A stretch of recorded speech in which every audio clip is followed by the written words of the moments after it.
नमस्कार। आप सभी विद्यार्थियों का नव्या के ऑफिशियल यूट्यूब चैनल में हार्दिक स्वागत है। जैसा कि आप सभी को पता है, हमने कल अंग्रेजी शब्दों को शुद्ध एवं सही तरीके से पढ़ने के कुछ गोल्डन नियम्स पढ़े थे और जिनमें हम काफ़ी हद तक सक्सेस भी हुए थे। बहुत सारे विद्यार्थियों का हमारे पास फीडबैक आया था और उन सभी विद्यार्थियों को ये चैप्टर काफ़ी पसंद भी आया, अच्छा लगा, उन्होंने अच्छी प्रैक्टिस करी, तो हमें भी बहुत खुशी हुई। तो आज हम आपके लिए लेकर आए हैं दूसरा अध्याय, वो भी इसी सीरीज का है, जिसमें हम आपको कुछ ऐसे नियम बताएंगे जिनके द्वारा आप और आसानी से कठिन अंग्रेजी के शब्दों का सही उच्चारण करना सीख पाएंगे।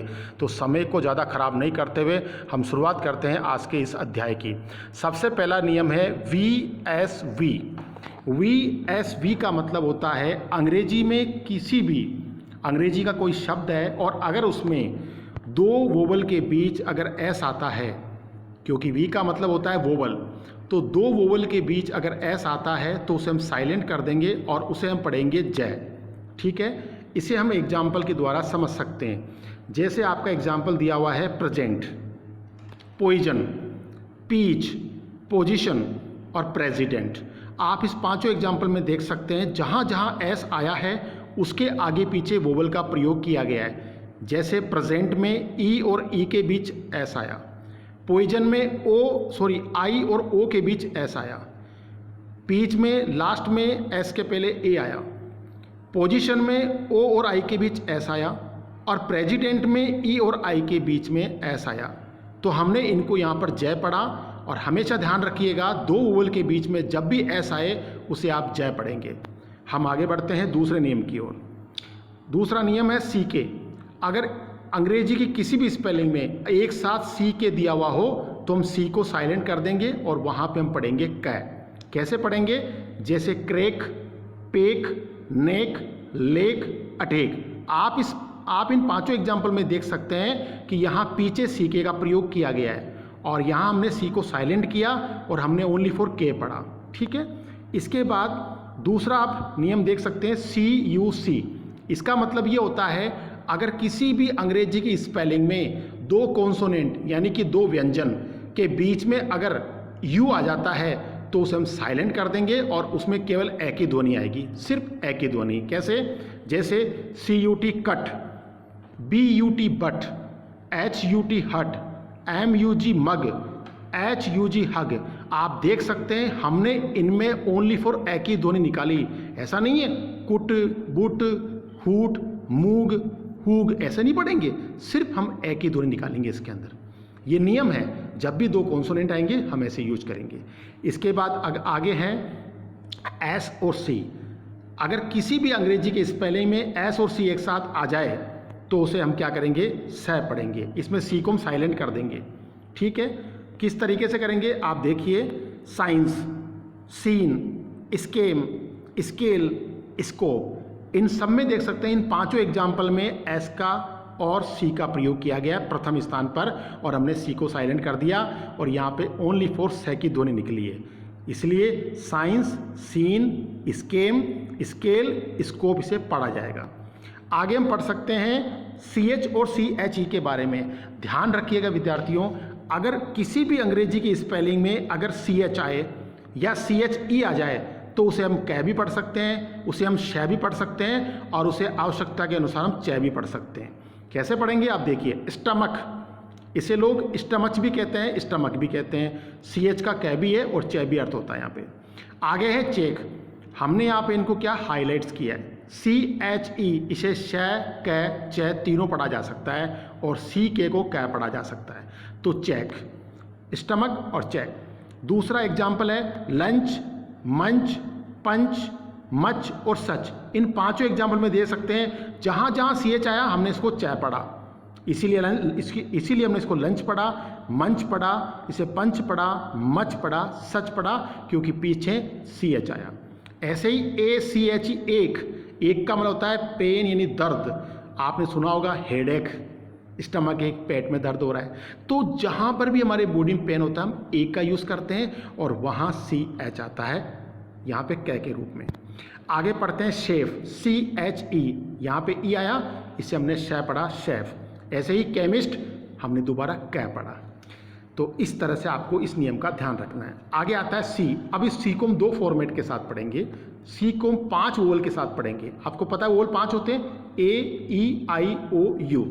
आप देखिएगा, सबसे पहला नियम है कि अगर सी के साथ अगर किसी भी स्पेलिंग में आई, ई और वाई आ जाए, आई, ई और वाई अगर किसी अंग्रेजी की स्पेलिंग में सी के साथ आ जाए, तो आप उसमें ध्वनि निकालेंगे स, सी। किसकी ध्वनि निकालेंगे? स और सी की। कैसे निकालेंगे? C T. सी के आगे आई आया सी, सी के आगे ई सेंसर, सी के आगे आई सीनेमा, पॉलिसी। अब सी के आगे वाई आ गया पॉलिसी, सिलेंडर, सी के आगे वाई आ गया सी सिलेंडर, प्राइस स की ध्वनि। तो आपको हमेशा याद रखना है, अगर सी के आगे आई, ई और वाई आए तो आप स, सी पढ़ सकते हैं। इसके बाद आगे देखिए, अगर किसी भी स्पेलिंग में सी के बाद ए, ओ, यू आ जाए तो आप उसे क, के, का, को, कू पढ़ सकते हैं। क, के, का, को, कू पढ़ सकते हैं। कैसे पढ़ेंगे? जैसे केबल, के, क्लियर, क, कॉफिन, को, कोल्ट, को, कॉमिक, को, कुशन, कू, क्यूट, क्यू, कस्टम, क, कल्चर, क, कैप्शन, के, कर, क, कॉफ़ी, को। तो आप देख सकते हैं हमने जितने भी एग्जाम्पल आपके सामने प्रेजेंट किए, इन सब में क, का, को, कू की ध्वनि आ रही है। क्यों आ रही है? क्योंकि क के आगे ए, ओ, यू दिया गया है। अब हम आगे पढ़ते हैं अगले नियम के आगे, अगले नियम के बारे में। जी, जी के साथ भी वही फॉर्मूला वोवल का। अगर जी के साथ ए, ओ, यू आ जाए, ए, ओ, यू आ जाए तो हम इसे पढ़ेंगे ग, गे, गा, गु, गो। ध्यान रखना है, जी के आगे ए, ओ, यू आए तो कैसे? जैसे गो, गोल, गॉट, नाम तो सुना ही ना आपने। गेन, गेल, गैम्बल, गाल, गार्ब, गुल्ली, गिटार, गम, गाई, गैलोर, गूज। आप देख सकते हैं इन सभी एग्जाम्पल में हमने ग, गा, गे, गो, गू पढ़ा। क्यों पढ़ा? क्योंकि सभी स्पेलिंग में आप देख सकते हैं जी के आगे या तो ए आया, या ओ आया, या यू आया। ठीक है।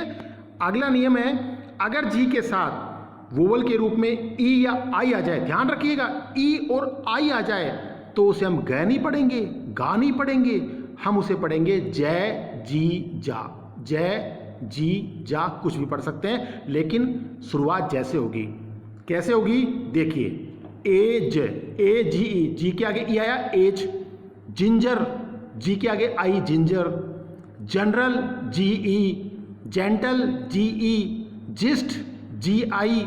जिन, जी आई एन। इन सभी एग्जाम्पल में आप देख सकते हैं कि हमने जी के आगे ई और आई होने के कारण यहाँ पे जय की हमने ध्वनि निकाली। इसी की तरह आगे पढ़ेंगे हम टीएच के बारे में। किसी भी स्पेलिंग में अगर टीएच आ जाए तो उसे हम 2 अर्थ के साथ हम पढ़ते हैं, एक तो थ, एक द। ठीक है। एग्जाम्पल देखिए, टिथ, टीएच आया थ। बॉथ, टीएच आया थ, बॉथ, टिथ। आगे थंडर, थ। थीम, थ। अब देखिए आगे टीएच आ रहा है, दिस, द की ध्वनि आई। लेदर, द की ध्वनि। रेदर, द की ध्वनि। Father, mother, brother, sister, the key ध्वनि। अदर, फर्दर, द की ध्वनि। आप देखिएगा टीएच को हम द, दा, थ भी पढ़ सकते हैं। ठीक है। इसके बाद अगला नियम है कि अगर किसी भी स्पेलिंग में अंतिम स्थान पर अगर एक अक्षर 2 बार आए, उसको हम कह सकते हैं डबल लेटर। अगर 2 बार आ जाते हैं तो उसमें सिर्फ हम एक की ध्वनि निकालते हैं, एक ही अक्षर को पढ़ते हैं, एक ही अक्षर का हम प्रोनाउंसिएशन करते हैं। कैसे करेंगे?